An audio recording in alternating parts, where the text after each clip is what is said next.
and then I'll go back to the beginning. So this is a show called I Wish My Life Were Like a Musical.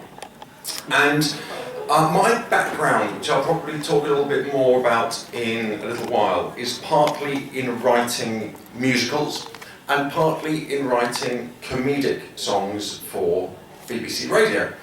And for many years, people have been saying to me, you should do some live performances of your comedic songs. Up until that point, I'd only ever done them in the comfort of a radio station where, although there were millions of people listening, I didn't actually have to look at the audience. I didn't really get as nervous. I could have the words in front of me.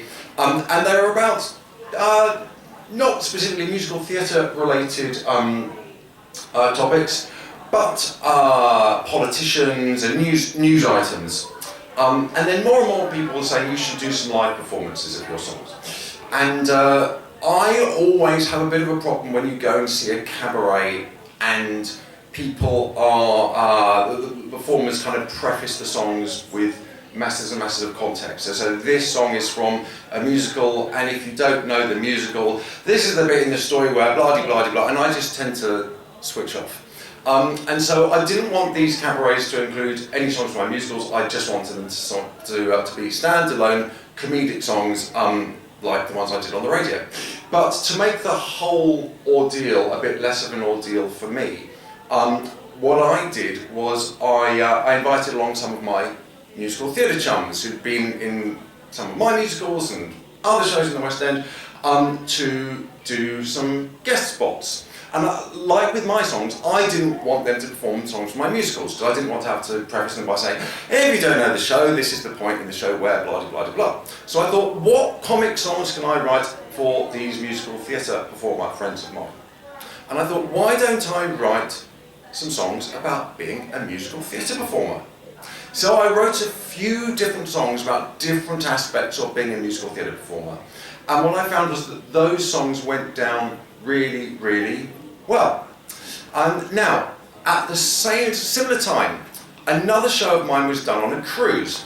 And I was on board the ship for a couple of weeks, and every evening we'd dine, the cast and the creative team, and myself obviously would dine at a big table, and something I would notice is that always passengers would gravitate towards our table and ply our cast with questions about what it's really like to be a musical theatre performer.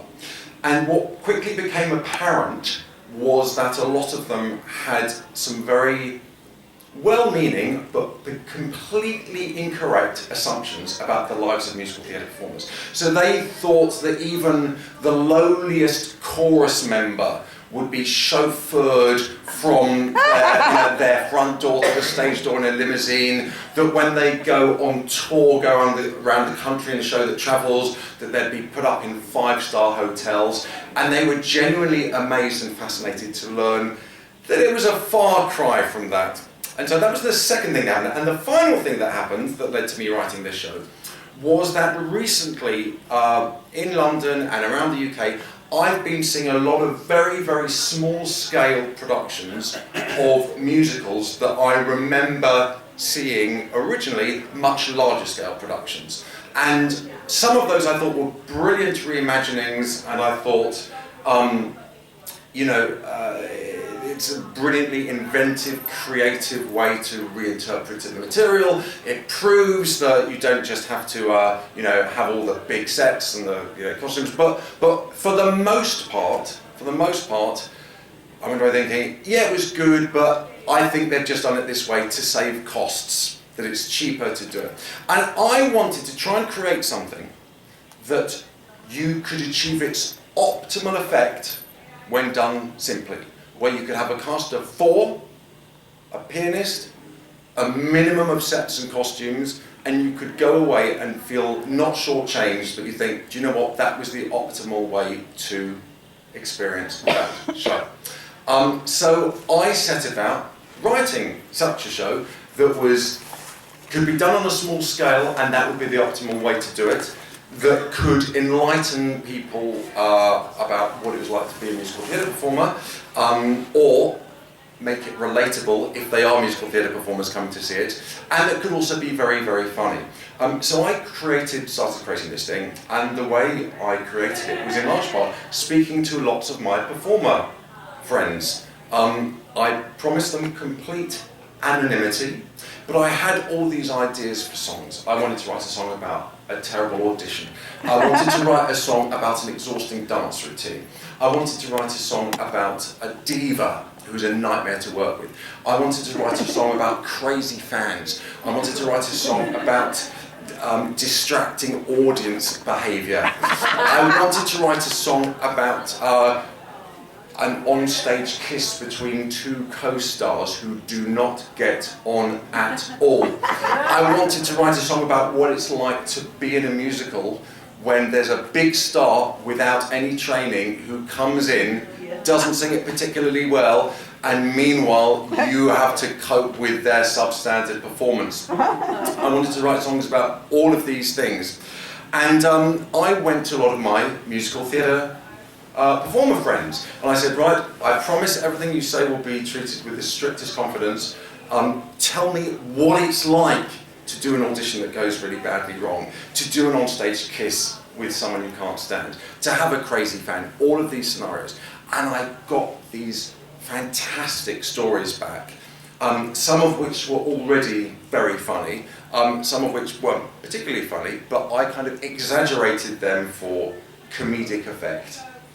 And concocted this musical. I say musical, it's as much a musical review as a musical, because I wanted to really show a complete 360 degree look at what it's like to be a musical theatre performer. And I knew that if I created a conventional story, you know, for example, the celebrity who can't sing, you know, that person could not play any other part in the show because they wouldn't be able to sing. So there's a lot of multi-rolling in terms of the same actor playing different roles. And I created this show, which for a long time didn't have a title, but it had a song in it called I Wish My Life Were Like a Musical. When I was struggling to find a title, I just simply looked down the list of songs and thought, okay, I wonder if any of the songs has a title that might be good for the show, and the title of the show was born because that's also the title of one of the songs. And what I really wanted to do was to write a show which was not too in-jokey. So I wanted it to be the kind of show which, even if you didn't really know anything about musical theatre, you would not feel as though you were missing out. But I wanted to reward the audience members who are real musical theatre obsessives. So what I do is, although all of the material is entirely original, I wrote every note, I wrote every lyric. But if you listen very, very, very carefully, you will notice lots of what I call Easter eggs, so kind of musical quotations. So for example, the opening number of the show is called The Opening Number. And it's all about what it's like to do an opening number.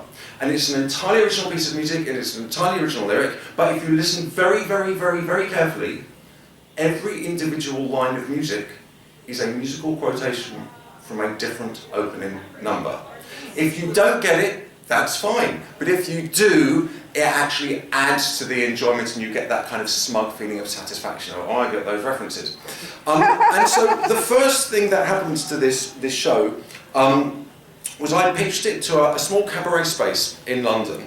I'd started to do my my solo shows with my special guests, and I was invited to a meeting at a venue called the Crazy Cocks, which is kind of like 54 Below, or one of those kind of venues where lots of the musical theatre fraternity go and do cabarets. And they invited to a meeting about me doing my solo show there. And I thought it would be a really good place for this show of mine to start. So I went along to my meeting and I said, well, yeah, I could come and do my solo show here, but if you're interested, I am working on a show which is just a format, it just will require 5 people on stage, and often there they would have, maybe slightly less than that, but they might have a solo performer and several singers. I said it could be, you know, a bit more exciting to do this. And so they were tickled by the idea, and so the management of that venue produced it. And we got a fantastic cast for our first run of kind of people who'd been leads in West End musicals, and it was just on for a week because no one knew what it was, no one had heard of it. We didn't know if it was funny, we didn't know if it was any good, and it went incredibly well, and that was back in April 2018.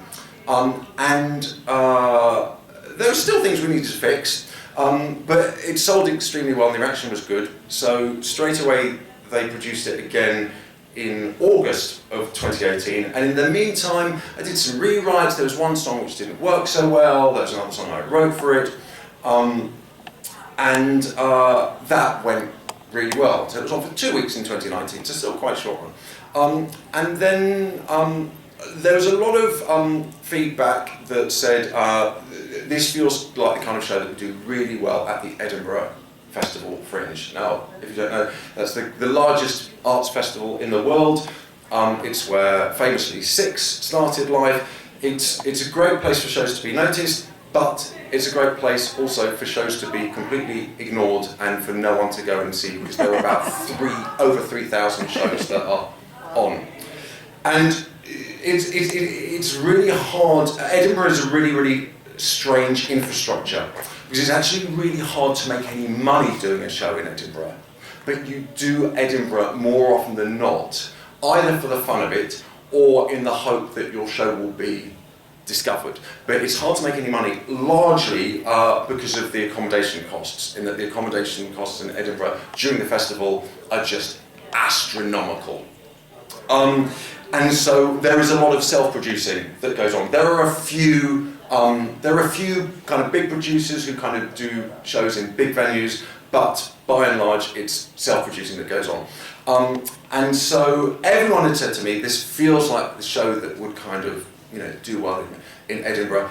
Edinburgh was not an environment where the producers of this original run had any experience, because the producers of the original run just happened to be the people who programmed this venue. So I did a lot of soul searching, and I took a deep breath, and I decided to produce it in Edinburgh myself. And I'm not a producer, I'm a composer and a lyricist, but it's what everyone does. And so we went in, got this cast together, had our director, did a similar show to the one we'd done in London, again with a few rewrites and things I'd learned from the second London run, and went in with kind of zero advance. You know, no one, you know, one or two people advised me, yeah, go for it, and one or two people said, just don't do it, because the only slot I was offered was really late, and everything was going against it, and it was a 118-seat venue, which probably sounds tiny, but by Edinburgh standards, it's huge, because most things in Edinburgh are about 50, and they'll be lucky if they get 5 people. So I just thought it's what everyone was telling me to do, so I took a deep breath, took a long, hard look at my bank balance, thought I ought to take a risk, and we went for it.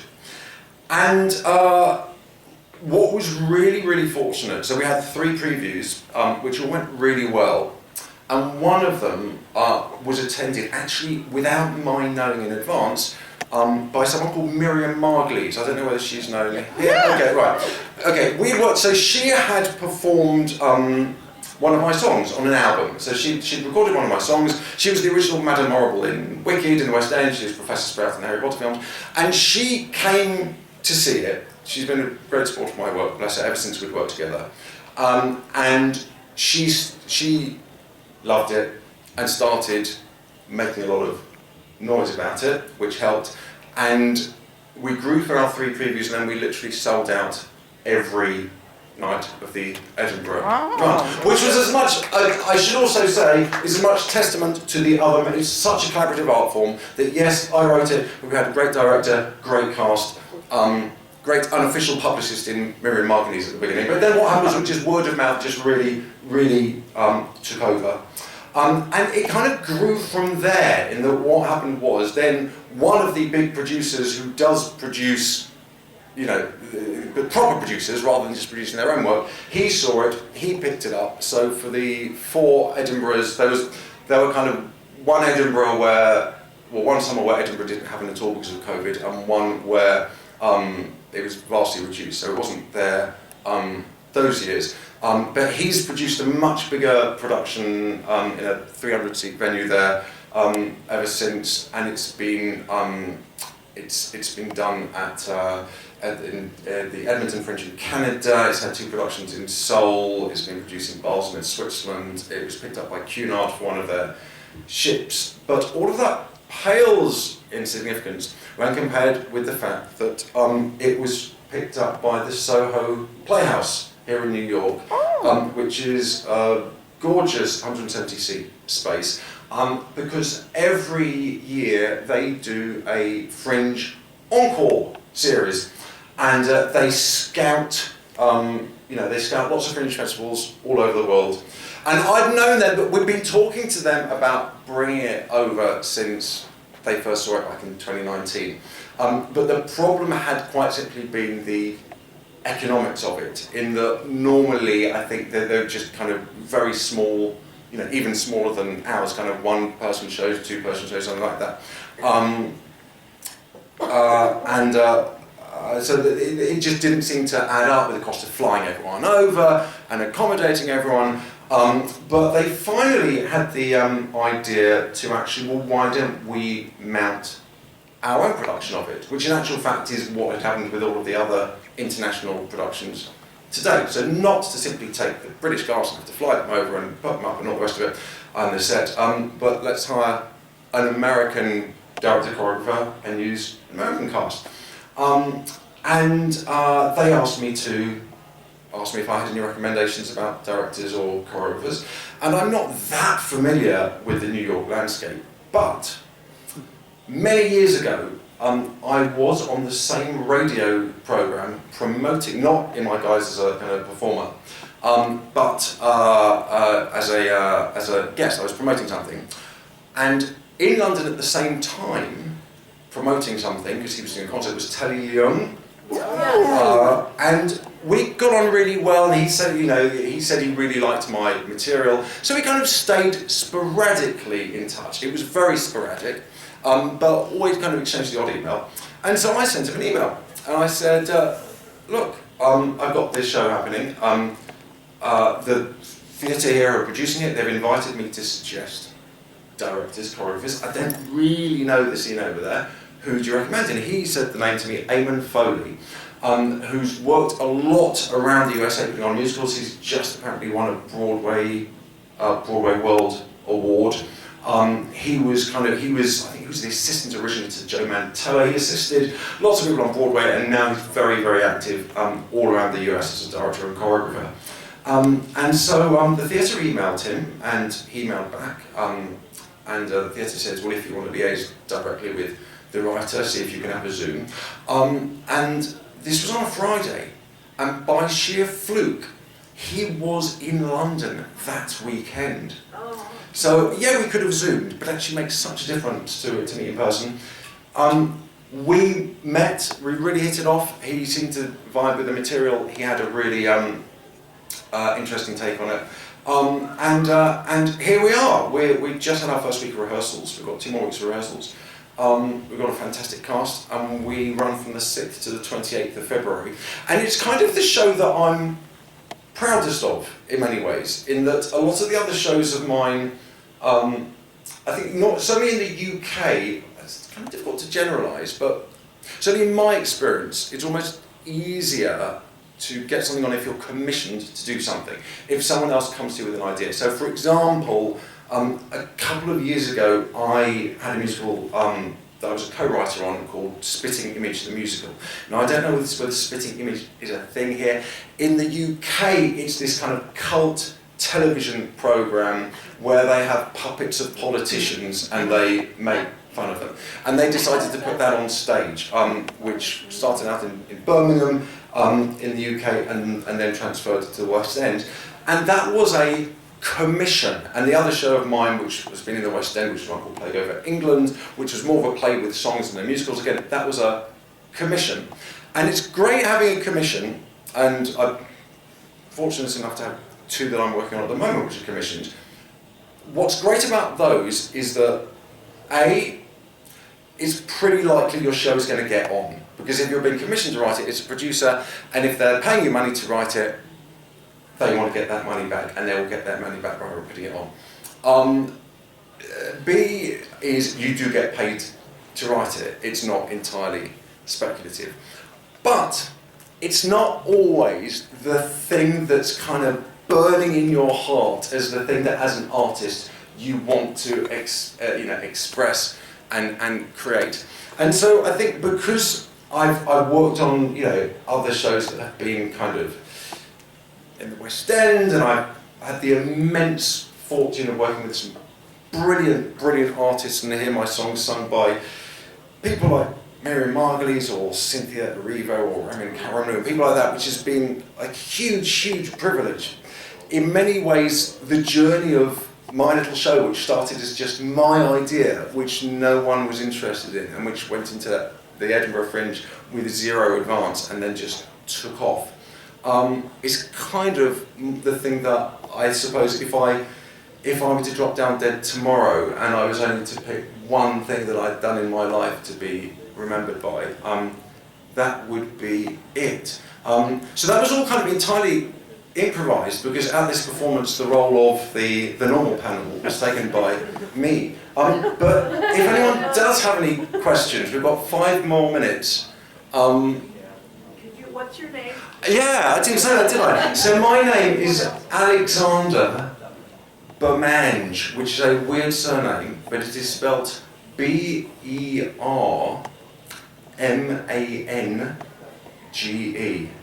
Alexander, Bermange. Because everyone at these panels seems to be giving out Instagram handles. I am on Instagram at Alexander S. Bermange. But the main one you might want to know is the I Wish My Life account. So that is on Instagram at I Wish My Life Were Like a Musical. I'm sorry that the title is so much of a mouthful. I Wish My Life Were Like a Musical. But yeah, that's me. And I am the only Alexander Bermange in existence. So if you Google me, it will be very easy to track me down. Yes? Do you have a press agent? Do I have a press agent? A press agent? Yeah, well I don't personally, but the show does. Oh, okay, so it'll be David Darr. It is David Darr. Okay. There we are. Theatre critic, no Soho. Fantastic, it'd be lovely to have you along. And with a cap like that, I must say it would be right up your street. Yes, exactly. Yes. Were you involved in the casting as well here, or? Yes. So I wasn't. So what happened was our director.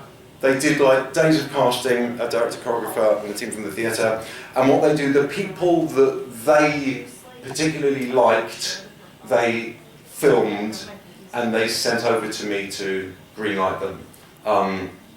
So yeah. So Are you excited with the whole process of New York? Yeah, I love New York. I love New York. I'm ashamed to say that this is actually only the 3rd time I've been here. And all 3 times have been in the last 15 months. Because 15 months ago, I was commissioned to write a corporate musical, which I could give a whole other panel about the world of corporate musicals. In a nutshell, a corporate musical is when a big company pays you a lot of money to write a mini musical about their company that will probably only ever get done once, twice, or 3 times, and it basically doesn't involve that much work, but basically pays for you to be able to take a show of yours to Edinburgh the first time if you need to. So I had one of those which was in New York, a corporate show 15 months ago, and then literally last November I was in Rhode Island because I had a commission that took me out to Providence, and I couldn't resist, because it's so near to New York, not taking on a trip to New York. Also because someone who's been a great champion of my work, which I'm very grateful, is Tim Rice, who's a lyricist of Chess, and it just so happened that I was in Providence just before Chess reopened on Broadway, so I was able to be here for its opening weekend. So this is only my third time here. We've got 2 minutes and 15 seconds. Yes? Did you have to change anything, like doubly for the UK versus American? Okay, brilliant question. I cannot tell you the education that I have had over the last week. No major tweaks. And I can't believe now, there were one or two where I thought to myself, I really should have known that. So for example, I don't want to give too much away, but there are a couple of references to soccer teams. And so this week I've become a world expert in, sorry, I was going to call it American football. In football, but so many words like punters, which you guys call patrons largely, stalls, orchestra, even small things like that lot, which we would say that lot, which you guys would say something like those guys. So yeah, far more. And also, you know, I was talking about the Easter eggs with kind of quotes from well-known musicals. I've changed some of those because some of them are from very, very well-known musicals in the UK, which are just not well-known over here. And there were one or two really well-known shows over here that aren't so well-known in the UK. So yeah, great question. So the basic show is the same, but a lot of the finer details are different. Yes? Yeah, so unfortunately I have to fly home on Monday, but I have friends in New York, so could you give us the information on when and where your show will be? I can. It's almost as though this was a setup. So, it is I Wish My Life Were Like a Musical. It's at the Soho Playhouse from the 6th to the end. 28th. Thank you. Wow, you know more than me. To the 28th of February. I do, now I don't have many because I wasn't expecting to come up and do this now. I do have postcards with me, and the lovely people on the information desk are also have a stash of postcards. So if you would like a postcard with all the details, come and grab me in a moment, and I can give you the details. Thank you so much for sticking around, even though I wasn't remotely the person that you'd come to see. And thank you all for being so welcoming a community, and I've had a fantastic time. This is such an incredible event. This is like, definitely apart from rehearsals, been the highlight of my stay in New York so far, so tops to all the organisers. Enjoy the rest of your day.